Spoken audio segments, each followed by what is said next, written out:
জগন্নাথকে করি প্রণাম পূর্ণ করো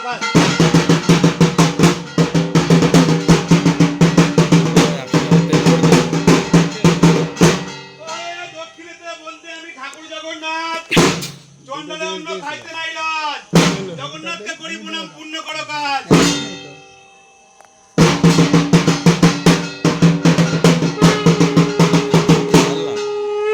কৃষ্ণনাথে বন্দি আমি জলেশ্বরের শিব, এই দর্শনতে মুক্তি হয় কত জীব, জল খেয়ে হয় নানা রোগ মুক্তি।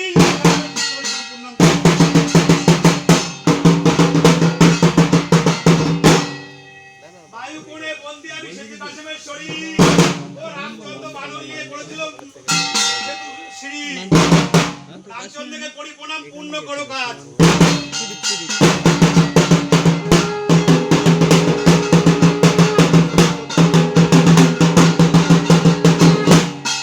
অগ্নিকোণে বন্দি আমি শ্মশানে শিবতী,